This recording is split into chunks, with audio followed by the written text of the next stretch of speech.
Welcome aboard. I'm Captain Wayne Canning, Master Boat Builder and Marine Surveyor.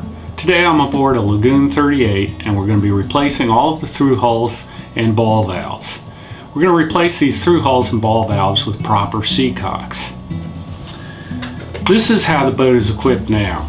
It's got a standard bronze through hull and a ball valve mounted on top of it. The problem with this, as you can see, is the hull is here, and then you have this whole section of tube here that is very thin and subject to corrosion.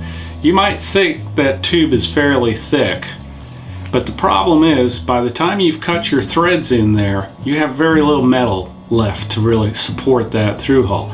Any little bit of corrosion on the inside, galvanic or otherwise, can cause problems and can cause this through hull to break off. So what we're going to do is replace these with proper Seacock. This is a Cambraco ball valve Seacock. You can see it has a flange that bolts up against the hull, and then you can see there's 3 bolt holes, so that'll help support that and keep that secured to the hull. The through hull is then cut off and threaded in to the base of this. This is a good setup because if anything happens, corrosion or otherwise, on the inside of this through hull, this is still bolted to the hull. You can also see we've got plenty of thick metal here supporting the valve.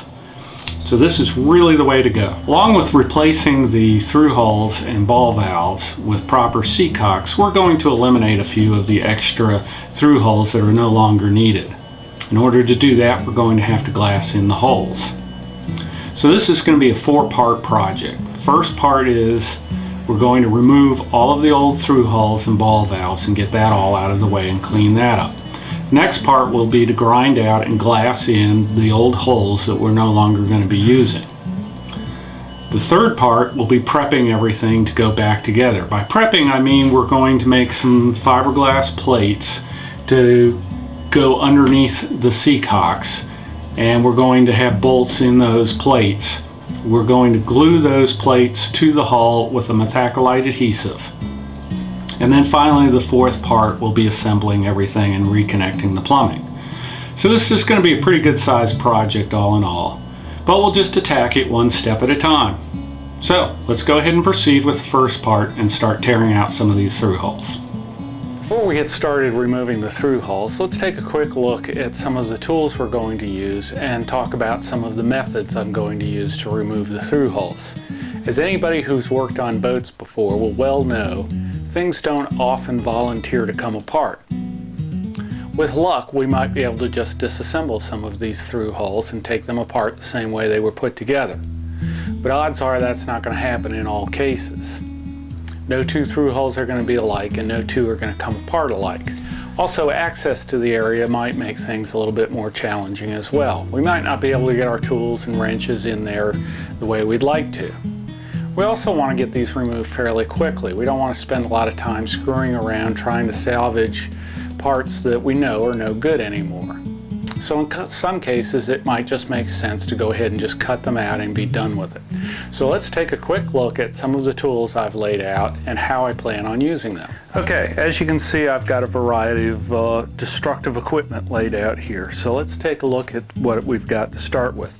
Obviously you're going to need a screwdriver in order to remove the hose clamps, to take the hose off, because that's going to be the first operation. I also like to use a small screwdriver to pry up underneath the hose and kind of work around the fitting to loosen it up. This hook tool also works well for that because I can slip that underneath the hose and kind of work it around to loosen the hose up. Helps to have a can of WD-40, which I should have had set out here. But anyhow, if you spray a little WD-40 up underneath the hose as you're trying to work it out, that often helps in removing it. Also, a heat gun can be very helpful for taking the hoses off. I like to heat the hose up all the way around as best I can before I try to remove it.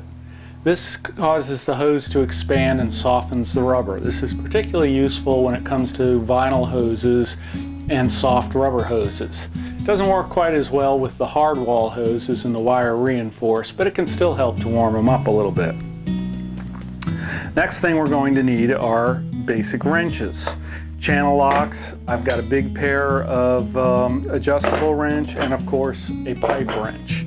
Along with that, I've got a couple of stainless steel wire brushes. I use the wire brushes to clean up the threads before I try to take things apart. This makes taking them apart a bit easier. Okay, over here you can see I've got a sawzall, and along with the sawzall I've got a long blade. I plan to use the sawzall when I have to cut some of the through holes off.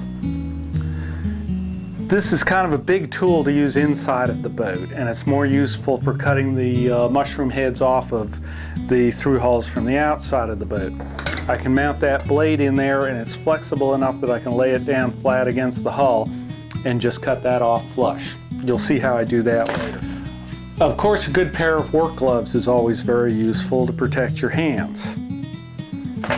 And finally, I've got my angle drill, and I've got a cutoff wheel on it. You can see this is just chucks into a regular drill type chuck, so you don't necessarily need to use an angle drill, you can use a regular drill.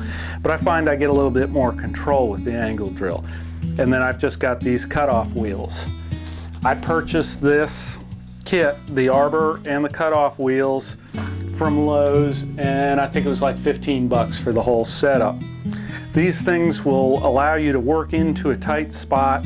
You can cut from different directions, and it really saves a lot of time. Once again, you'll see how I plan on using this when we get into cutting the through holes apart. Here we can see the typical through holes that we're going to be working with.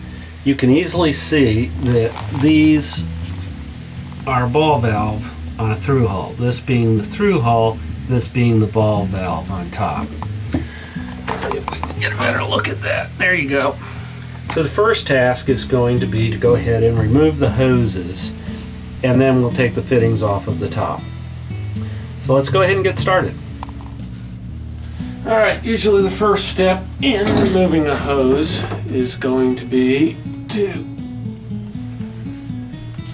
heat up the hose some so that we can get it off of the barbs. You see I've got the hose clamps loose and slid up out of the way. So the next step is to go ahead and heat this. And we want to try to get around it as best we can, around all sides. Take your time, let the hose get nice and warm. It'll get much more pliable once it's nice and warm.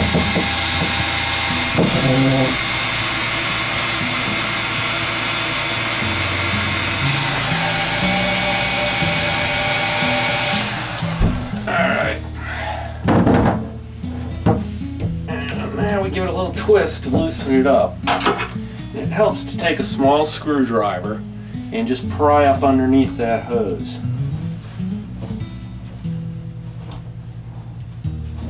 And just loosen it all the way around. Just sort of work it around like a can opener.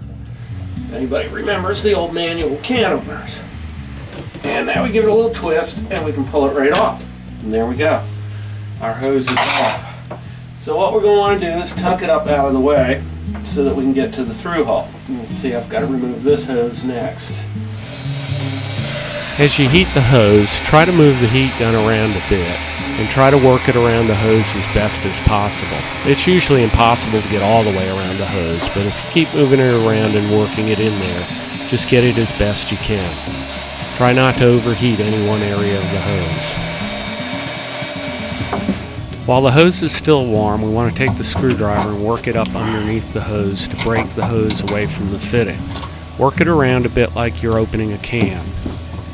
Fortunately, this hose comes off relatively easy. Most don't. Next step will be to clear any fittings that might be in your way. Sometimes you can just cut the through hull off with the fittings and all. Other times you kind of have to take some things apart in order to get better access to them.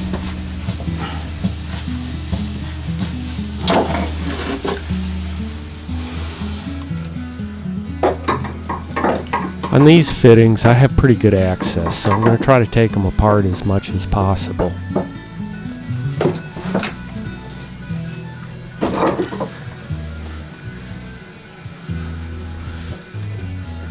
Here I'm taking off the elbow and the valve. The next step will be to clean up the threads so that I can take the nut off. You can see I'm using the stainless steel wire brush to clean up the threads. This will definitely make getting that nut up off of the through hull a lot easier.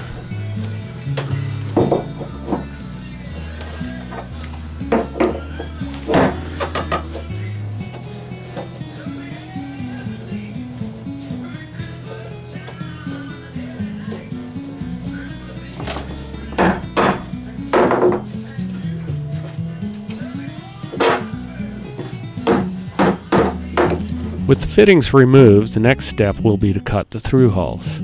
Here I'm using a sawzall to cut them, but you can also use the cut-off wheel. Next, I cut diagonally down into the nut in order to split the nut. Once the nut has been split, I can use a screwdriver to pry it open and loosen it from the threads.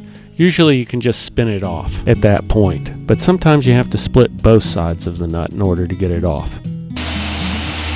Here I'm cutting the through hulls off from the outside. You can see I lay the blade flat against the hull and flex a little bit of bend into it, and then start to cut. You have to be careful that you don't cut the fiberglass. You just want to cut bronze and cut the head of the through hull off. Little WD-40 will help with the cutting. Just take your time and make sure the blade doesn't angle down into the hull. Finally, once you've got them all cut off, you can use the little mushroom grinder to clean up any burrs that might be holding the through hull in. After that, you just go inside and pop them loose.